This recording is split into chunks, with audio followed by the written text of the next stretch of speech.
কই? আমি তো দেখতেছি আপনি আমার পাশে, ও দেখলো না কেন? নবী বললেন, আবু বকর, আমার আল্লাহ আমাকে হেফাজত করার জন্য দুশমনের চোখে বেষ্টনী দেয়, ফেরেশতা দিয়ে আমাকে আড়াল করে ফেলে। দুশমনরা আমাকে দেখে না, বন্ধুরা দেখে।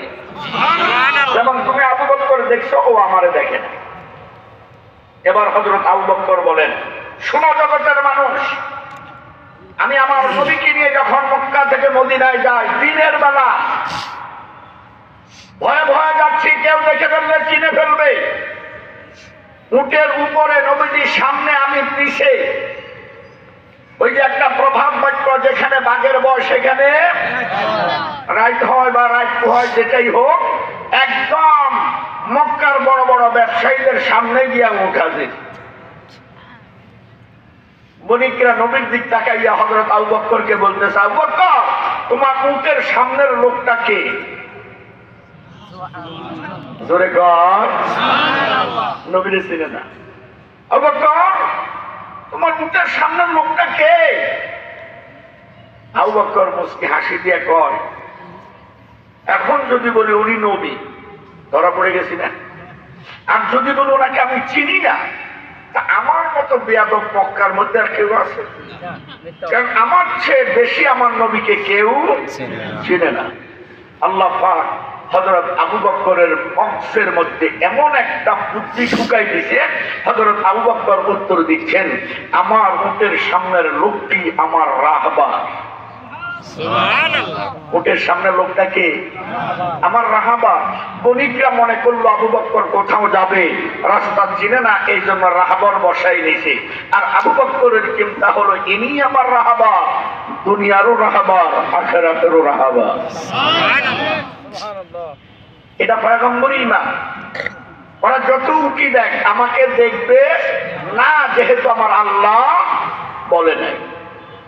তৃতীয় নম্বর ইমানদার সাহাবা আজমাইন রাদিয়াল্লাহু তাআলা, ওই 17 জনের ইতিহাস। কোন 17 জন? যার তাকবীরে লক্ষাধিক কাফের ভাগছে। কথা বুঝতেছেন?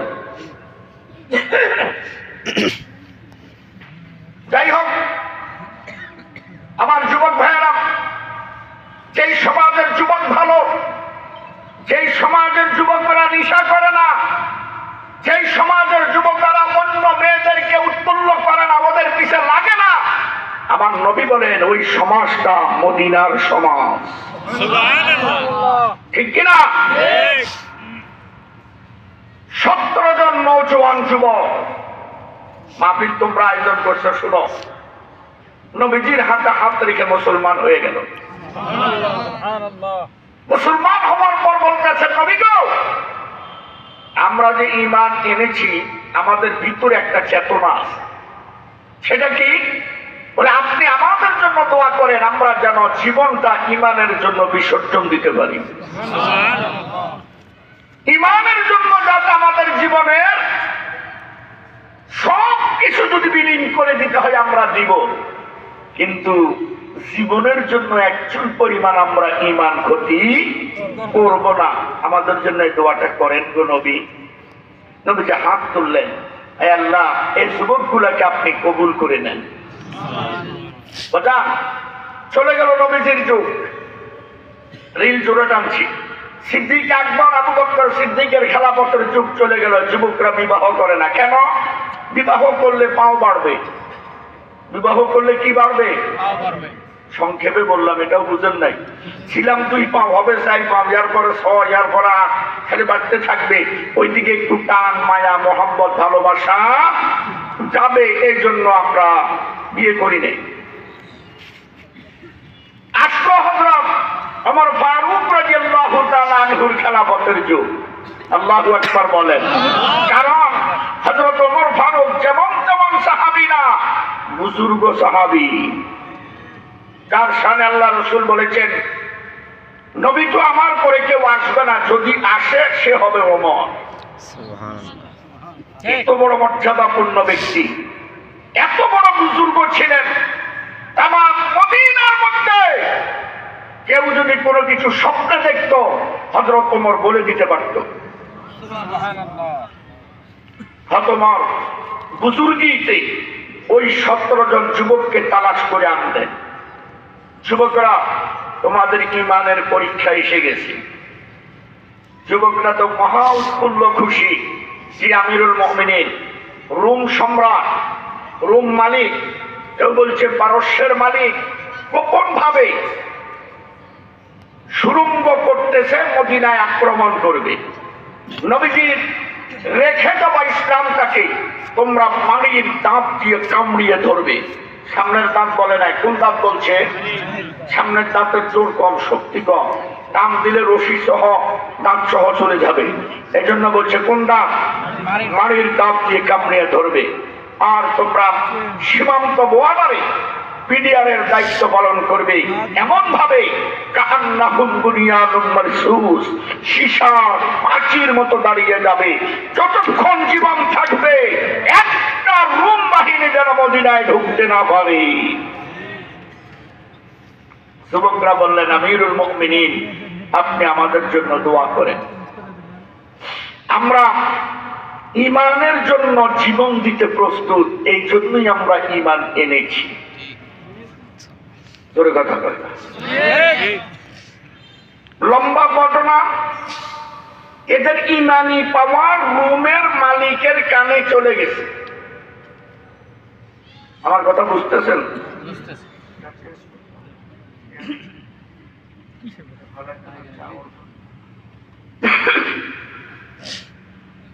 রোমের মালিক আর লোকদেরকে বললেন, শোনো, মদিনার থেকে 17 জন যুবক এসেছে। তারা নাকি জীবন দিতে জানে, ইমান দিতে জানে না। তোমরা ওদেরকে পেলে গ্রেফতার করবে, বন্দি করবে, হাত পাও বাঁধবে, খবরদার ওদেরকে আঘাত করবে না। আমি তিলে তিলে ওদের ইমান পরীক্ষা করব। খুব মজার ওয়াকিয়া, ভালো করে ধরেন। 17 জন যুবক গ্রেফতার হয়ে গেল। আব্বা বান্দা বন্দি। রাজপ্রসাদের মধ্যে রোম সম্রাট কুরসিতে বসা। এরা যখন রাজপ্রসাদের রাজগেট দিয়ে ঢুকলো, এদের ঢুকার অবস্থার চেহারার দিক থেকে রোম সম্রাট কুরসি থেকে ভয়ে দাঁড়িয়ে গেছে। একটু জোরে গান। লোকেরা বললো, এভাবে দাঁড়িয়ে গেলেন কেন? ওদের ঢুকার ভঙ্গিমা দেখে বোঝা যায় এদের ভিতর ঈমান আছে। নামাজি নামাজি যতই কালো হোক, ব্যাপারে মাদ্রাসার একজন ছাত্র আসেন তো, এটা বলে আমি লাড়মো, আমি খামো, কোন সময় চামচ দেয় যে চিনিও লাড়ে খান, সব প্রস্তুত করে কয়েকটা দিয়ে ওখানে দিয়ে লাড়া দিয়ে ধুয়ে দেন। আমি খুব ক্লান্ত আজকে, আমার এই 33 বছর এত ক্লান্ত হইনি। 5 ঘন্টা আমি শুধু গাড়ি জ্যামে বসে আছি। এরপর এরা আমাকে মোটর সাইকেল দিয়ে নিয়ে আসছে প্রায় 20 কিলো থেকে। গাড়ি এখনো ওখানে জ্যামে পড়ে আছে। আবার সারাদিনের মধ্যেও ক্ষুধার্ত, কিছুই খাইনি। যাই হোক, নামাজি ব্যক্তি যতই কালো হোক, ওর চেহারা একটা নূর আছে। কথা বলেন না কেন? বেনামাজি যতই সুন্দর হোক আর পেয়ারের লাভলি মাখো, ওর চেহারার মধ্যে মরা গরু খাই না হকুনের ছাপ আছে। দেখলেই বোঝা যায় এটা হকুন। কথা বলেন না কেন? বসলেন। বসার পর বলল, তোমাদের 17 জনের সাথে আমার কথা বলার সময় নাই। রাজা বাদশাহ তো একজনের সাথে কথা বলবো, তো তোমাদের 17 জনের নেতাকে 16 জন যুবক একসাথে আঙ্গুল দিয়ে এক যুবকের দিক দেখাই দিলেন। ওই যুবক ছিলেন কোরআনের হাফেজ। এত সুন্দর চেহারায় টাচ করলে যেমন রক্ত পড়বে। হাত পা বন্দি, আঙ্গুলের ইশারা দিয়া বললেন, সামনে আসো, আমি তোমার সাথে কথা বলবো, তোমার সাথে কন্ট্যাক্ট করবো, তুমি ওদেরকে সামলাইবা। তোমার নাম কি? বলে, আমার নাম আব্দুল্লাহ, আমার আব্বার নাম হুযাইফা, আমি আব্দুল্লাহ ইবনে হুযায়ফা রাদিয়াল্লাহু তাআলা আনহু, এটা আমার পরিচয় না। আল্লাহু আকবার বলেন না। নাম বলবো, বাপের নাম বললে এরপরে কি বলে, এটা আমার পরিচয় না। তো তোমার পরিচয় কি? বলে আমি মুহাম্মদ সাল্লাল্লাহু আলাইহি ওয়াসাল্লামের একজন উম্মত। সুবহানাল্লাহ। যেমন গরম তেলে বেগুন ছেড়ে দিল, চোখ মুখ লাল হয়ে গেল রোম সম্রাটের। আব্দুল্লাহ, এত লম্বা পরিচয় তোমাকে দিতে বলি নাই। হযরত আব্দুল্লাহ বললেন, এটাই আমাদের পরিচয়, দুনিয়াতেও এই পরিচয়, আখিরাতেও এই পরিচয়, আমরা উম্মতে মুহাম্মদী। আব্দুল্লাহ, আমি তোমাকে দুইটা প্রস্তাব দেব। আমার যুবক ভাইয়েরা, বড় জোরে বলছি, ভালো করে ধরো। হযরত আব্দুল্লাহ তোমাদের মতো একজন যুবক, অবিবাহিত যুবক। আব্দুল্লাহ, আমি তোমাকে দুইটা প্রস্তাব দেব। এই দুই প্রস্তাবের যে কোনো একটা যদি তুমি গ্রহণ করো, তলবার সহকারে তোমাদেরকে নিরাপদে মদিনায় পৌঁছাই দেব।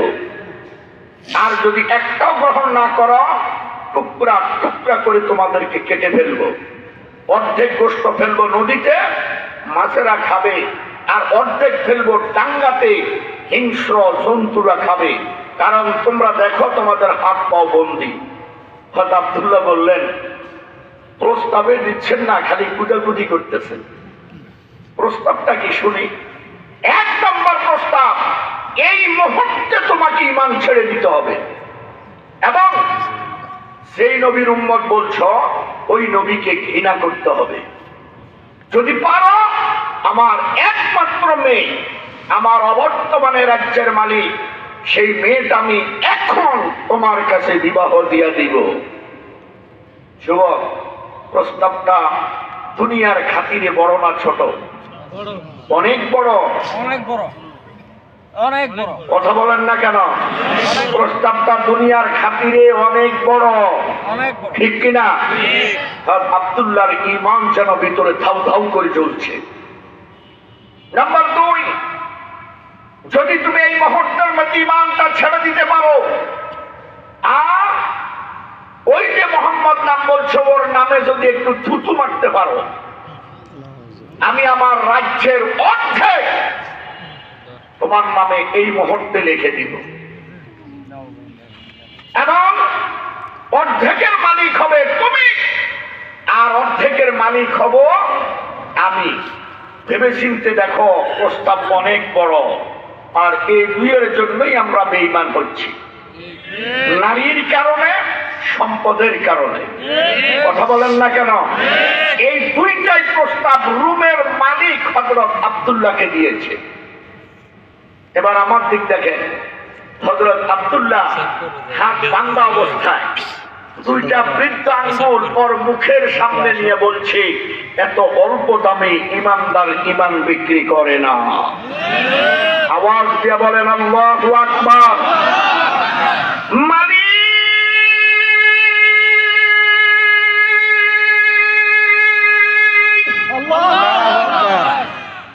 তুমি বলেছ যদি ঈমান ছেড়ে দিতে পারি, আর আব্দুল্লাহর ছেলে মুহাম্মদকে যদি ঘৃণা করতে পারি, তোমার একমাত্র মেয়েটা আমার কাছে বিবাহ দিবে। বলে হ্যাঁ।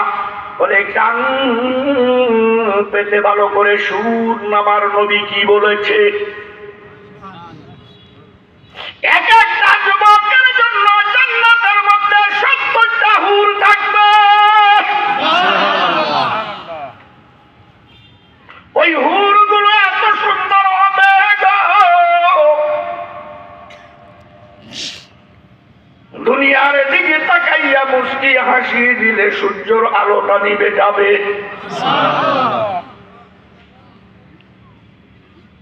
দুনিয়ার মধ্যে যদি একটু থুতু মারে, তাম পৃথিবী মেষকম্বরে সয়লাভ হয়ে যাবে। এবার তুমি বলো, তোমার প্রস্তাবের মূল্য বেশি না নবীর প্রস্তাবের মূল্য বেশি? মালিক, তুমি বলেছ যদি ঈমান ছেড়ে দিতে পারি, একটু ঘৃণা করতে পারি, তোমার রাজ্যের অর্ধেক দিয়া দিবে। বলে হ্যাঁ। আমার নবী কি বলেছে? কান পেতে শুন। নবী বলেছে আপনার দরজার যে জান্নাতটা হবে সবচেয়ে ছোট জান্নাত, ওই জান্নাত হবে দুনিয়ার চেয়ে 10 গুণ বড়। সুবহানাল্লাহ। এক একটা যুবকের জন্য বিকালবেলা ঘোরার জন্য আলাদা একটা প্ল্যাটফর্ম থাকবে। ওই প্ল্যাটফর্মটার মধ্যে 70,000 দরজা থাকবে। এক একটা দরজা খুলে দিলে 70,000 জানালা প্রকাশ পাবে। একটা জানালা খুলে দিলে 70,000 গ্রিল প্রকাশ পাবে। প্রত্যেকটি স্বর্ণ রূপায় আর আকুর জাকুর দিয়ে খচিত। এক একটা জান্নাতীর সামনে খাবার আসবে কমপক্ষে 70,000 প্লেট, 70,000 পেয়ালা, 70,000 গ্লাস। এক একটা গ্লাসের পানির কালার হবে 70,000।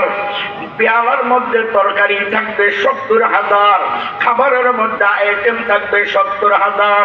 এর রুমের মালিক ইমাম তো এনেছি ওইগুলা পাওয়ার জন্য, কিন্তু তুমি কি প্রস্তাব দিতেছ? এক একটা যুবক ওই খাবারগুলা মুহূর্তের মধ্যে খেয়ে ফেলবে। একটা ঠেকুর দিলে সব খাবার হজম হয়ে যাবে। সামনে যে প্লেট পেয়ালা বাকিগুলা আসছে এগুলা আর কোনোদিন আসবে না। টুনটুন করে ভেঙে ভেঙে বিস্মার হয়ে যাবে। ওই টুনটুনের শব্দ এত সুন্দর হবে রে, তামাম পৃথিবীর সব সুরগুলা একসাথ করলো একটা টুনের সমান হবে না। মানুষের মালিক বললো এদেরকে বন্দী করে কারা করে নিক্ষেপ করো। আমি দেখবো কতদিন ইমাম ধরে রাখে।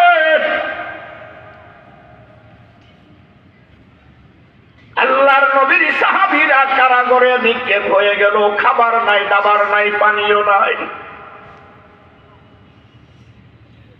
একদিন 2 দিন নয় রে বন্ধু,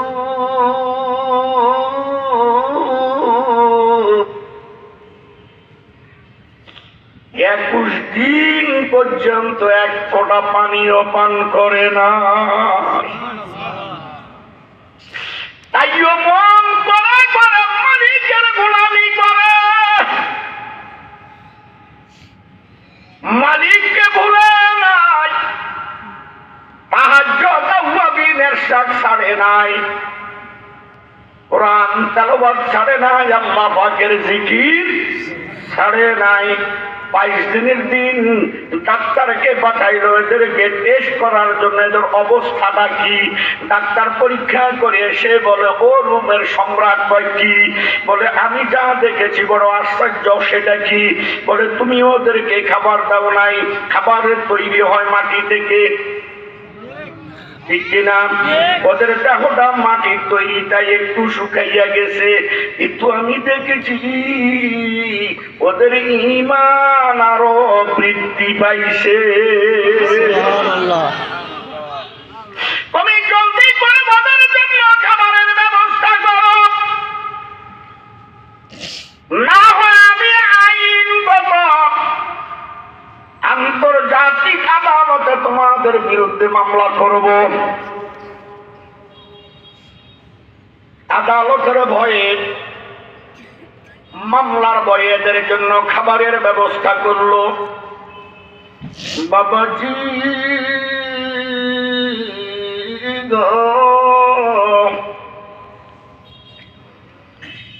আল্লাহর নবীর সাহাবীদের জন্য গোশত পাকাইছে শুয়ারের।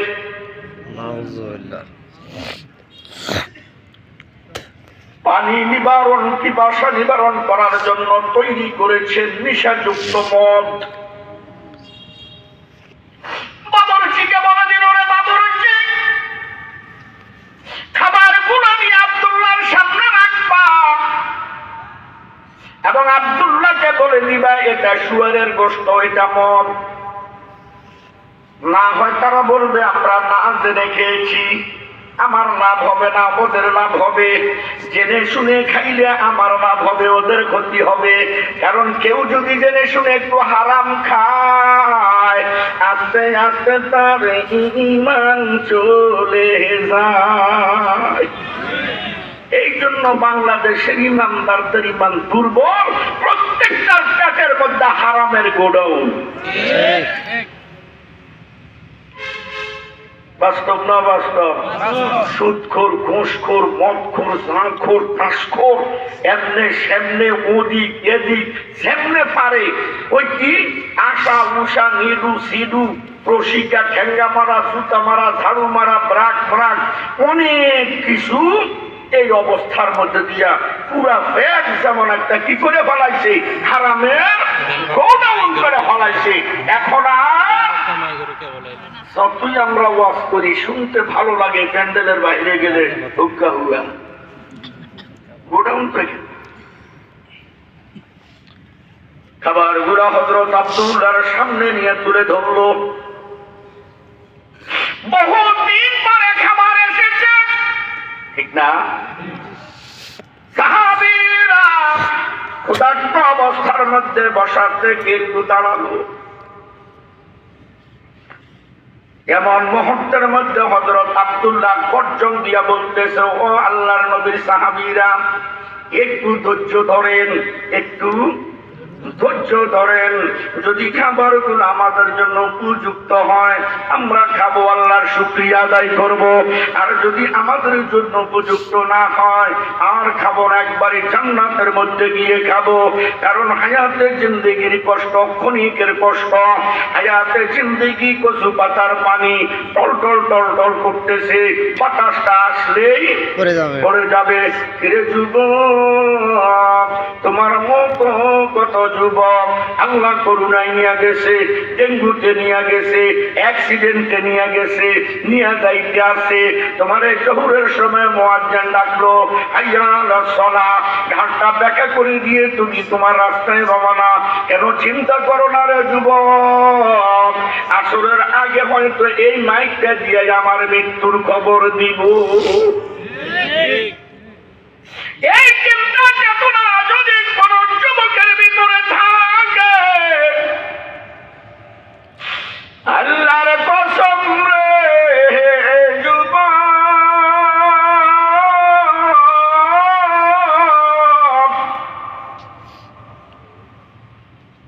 একটা যুবক নামাজ ছাড়তে পারে না। মাগরিবে তোমারে ডাকছে, তুমি আসো নাই, হয়তো এসার আগে মৃত্যুর ডাক। এসায় তোমারে ডাকছে, তুমি আসো নাই, ফজরের আগে মৃত্যুর ডাক। কেন বুঝো না তুমি কত যুবকের জানাজা পড়েছো?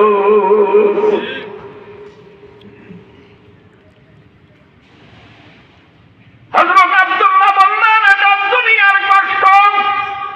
কিসের কষ্ট? ক্ষণিকের। কিসের? ক্ষণিকের। অনন্ত অসীমকাল যেখানে থাকবো আমরা ওই জন্য ঈমান এনেছি,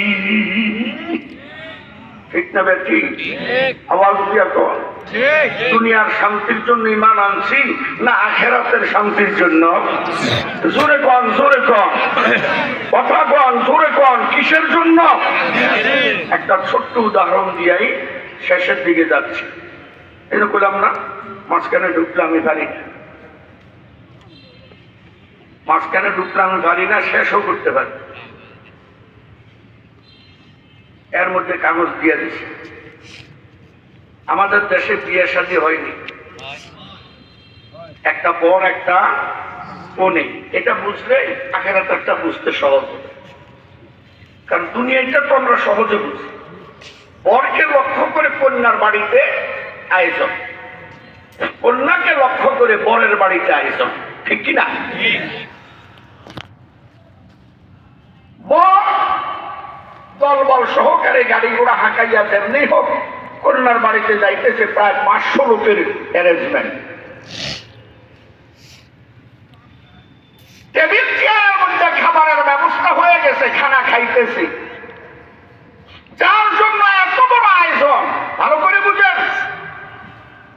নসিবে খানা নেই, কথা বলে ওরা ছোট্ট একটা টেবিলের মধ্যে বসাই দিছি। আর ওই দিন ওর পকেটের মধ্যে একটা শরমের রুমাল দিছে। কিসের রুমাল? আওয়াজ দিয়ে কথা কয় না, লজ্জার রুমাল, শরমের রুমাল। কেউ কিছু বললে পকেট থেকে এটা বাইর করে মুখে নেয়। কতক্ষণ ঠিক নেই? ডাইন দিক থেকে এরা খাইতেছে সবাই। ডাইন দিকে ছোট্ট একটা, বাম দিকে ছোট্ট একটা শালাশালি এসে পেটের মধ্যে গুঁতা মারে। দুলাভাই খিদা লাগছে নি? খিদা লাগছে না? কতক্ষণ লাগছে কিনা? কিন্তু ও কি বলতে পারতেছে যে হ্যাঁ লাগছে, খানা নিয়ে? কেন? ওর আজকা মুখের মধ্যে কিসের রুমাল? কথা বলছে কিসের রুমাল? শরমের রুমাল। খিদা লাগলেও সে বলতে পারবে না, কারণ মুখে কিসের রুমাল? শরমের রুমাল। এটা এখন মুখের মধ্যে নিয়ে খিদা লাগা সত্ত্বেও বলতেছে লাগে নাই। কিন্তু কিতাবের মধ্যে দেখছে আপুরিয়া কুল হুয়াল্লাহ পড়তা হয়, মানে ভিতরে নারী মুড়ি সুরে এখলাস করতেছে খিদার যন্ত্রণা। বলতে পারতেছে না, মনে মনে এমন যন্ত্রণা হলে বিয়াই করতে হবে। আল্লাহ পাক রব্বুল আলামিন ডাক দিয়া বলে, প্রত্যেকটা ইমানদারের মুখে তুলার মতো আমি আল্লাহ একটা ঈমানের রুমাল দান করে দিছি। ওই ঈমানের রুমালের নাম হইল কোরআন আর হাদিস। সুবহানাল্লাহ। বাবা, এই দুলার জন্য খানার আয়োজন আছে না নাই? কথা বুঝলে একটু দেন। যারা বিয়ে করছেন তারা কইেন, আন্দাজে যারা করেন না ওরা ঠিকঠাক কইেন। দুলা মিয়ার জন্য আলাদা একটা ট্রেন মধ্যে খানার আয়োজন আছে না? আমাদের গুলার টুকরা, ওনারটা টুকরা না, একদম সবাই আস্তা আস্তা মোরগ, ঠিক নেই? এরকম খানা মাঝে মাঝে আমাদের সামনে আসে, তখন মনে মনে ভাবি এই দেশের রাষ্ট্রপতিও এই খাবার দেখে না। আমাদের সামনে যে খাবার মাঝে মাঝে আসে, প্রধানমন্ত্রী জীবনেও দেখে নাই। আজ থেকে 16 বছর আগে আমি বাজিতপুর, কিশোরগঞ্জ জহিরুল ইসলামের প্রজেক্টে মাহফিল করতে গিয়েছি। আমার আগে 3 বক্তা বয়ান করে যাবার পর দেখি ওরা বসে আছে। কি ব্যাপার, আপনারা যান না? কোন হুজুর, খানাই তো খাই না। কেন খাইলেন না? আপনার সাথে খাবো। কেন? আপনার সাথে খাইলে একটু ভালো মন্দ পাবো। প্রধান বক্তার খানার একটা ভাব আছে, বুঝেন না? তা আমি বললাম চলো যাই। ঘরে ঢুকে আমি ভয় পেয়ে হরিণ হরিণ ট্রেনের মধ্যে খাড়াই গেছে, মুখের মধ্যে দিয়ে রাখছে ধইনা পাতা চাবায়, আর চোখের ভিতরে ঢুকেছে মারবেল, ওই যে বাচ্চারা খেলে, চাইয়া রয়েছে আমার দিকে। আমি এটা দেখে লাভ দিয়ে খাটের উপর উঠছি। বাকি 2 জন বলতেছে, হুজুর আপনি যদি এভাবে লাভ দেন তো আমরা তো জানালা ভেঙে যেতে হবে। কি শুরু করছেন আপনার? কি ব্যাপারটা কি বলেন তো? বলেন, কথা বলেন হুজুর। এত কাগজ কেন দিতেছেন? আপনারা দিচ্ছেন না, আমি বুঝতেছি তো।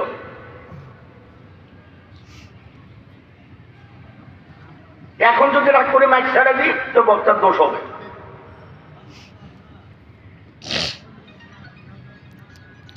প্রধান বক্তার ওয়াজ শুনবেন, ওর বয়স আমার হাঁটুর সমানও না। বলেন হুজুর। চলো হুজুর, আপনি বলেন। কোন জায়গায় দাওয়াত দিচ্ছেন আপনার? কারা দাওয়াত দিচ্ছে কি আমাকে? হুজুর বলেন। বলেন বলেন। কি বলবো বলেন? বলবোটা কি? একটা জিনিস গুছাই আনিয়া তো একটা লাইনের মধ্যে যাইতে হবে। একবার কাগজ দেয় ছেড়ে দেন, একবার কাগজ দেয় এটা করেন। আরে বাপ, আমি বললাম তো আমি নতুন বক্তা, আপনাদের কাগজও তো আমি বুঝছি, আমি জিনিসটা আমাকে গোছাইতে হবে না? প্রত্যেকটা ইমানদারের মুখে শরমের রুমাল। কিসের রুমাল? শরমের রুমাল। এখন এই যে দুলা মিয়ার জন্য একটা ট্রের মধ্যে খাবারের আয়োজন, উনি খাইতে পারবে? বলেন পারবে? না, ওনার সাথে রাক্ষস বাহিনী আছে।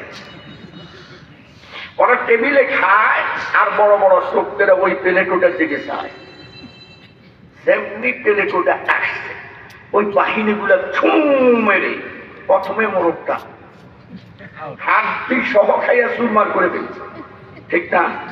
দুলার মুখে জুটছে কিছু, জুটছে লজ্জা আর শরম। সেটা কি? ওই যে হাতের মধ্যে ঝোল লাগছে, এটা দুলার মুখে মুখে। দুলা এখন একটু ট্রাই করো,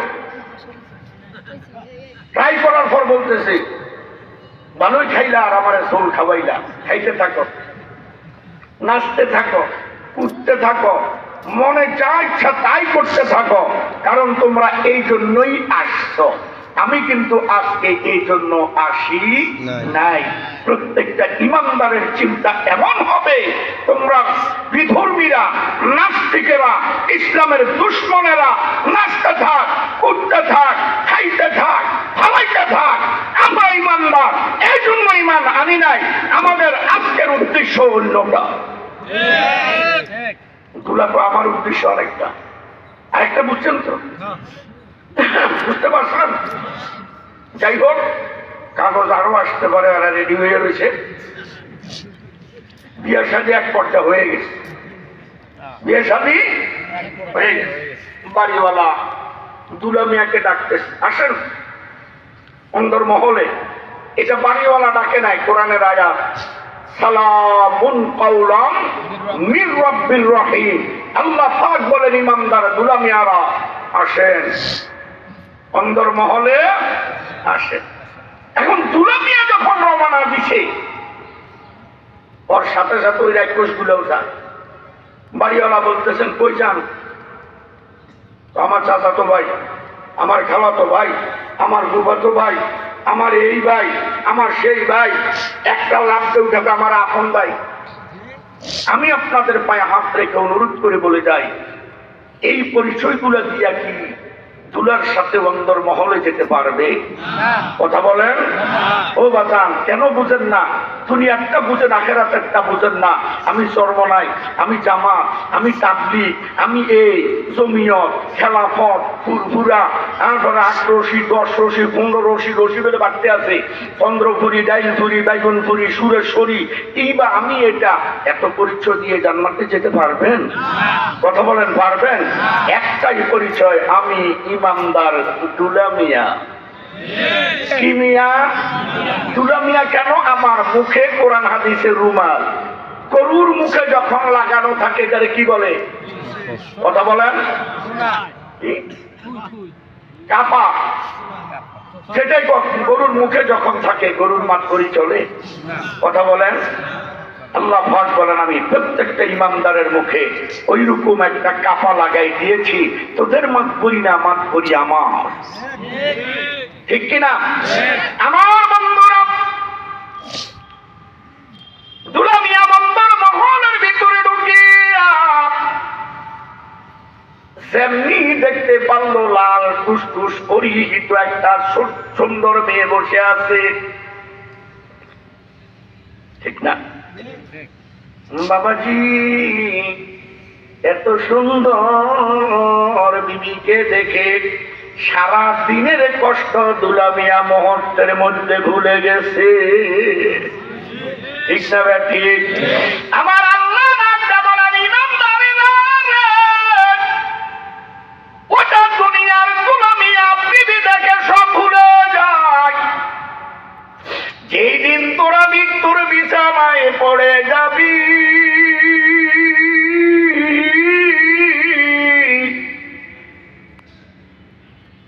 যখন সরাসরি আমি আল্লাহরে দেখে ফেলবি, জান্নাতের দরজা গুলা খুলে যাবে, দেখতে পারবি।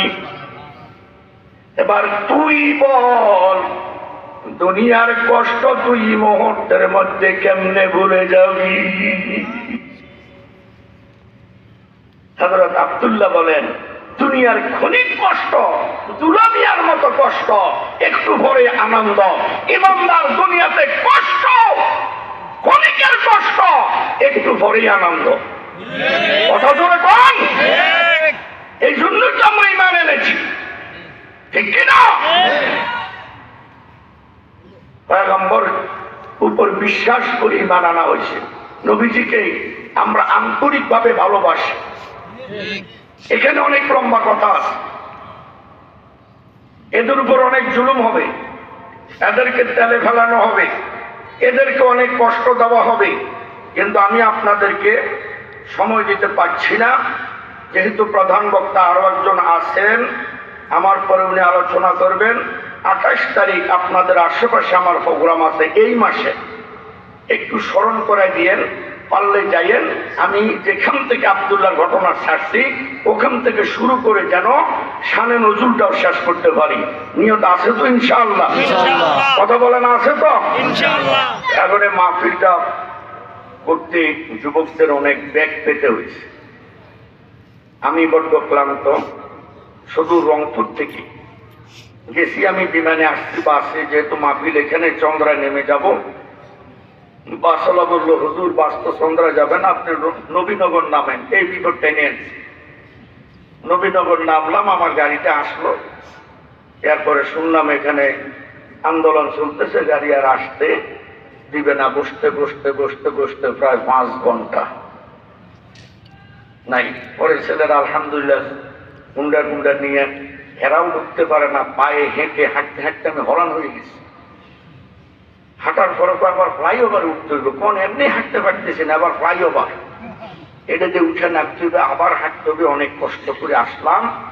এখানে আপনাদের জন্য আমি আন্তরিকভাবে দোয়া করব, এই মুহূর্তের মধ্যে দোয়া করব। মাত্র 10 জন মানুষ এই মজলিসের মধ্যে চাই, যেখানে আল্লাহ রসুল 10 জন সাহাবীকে জান্নাতের ঘোষণা দিয়েছে।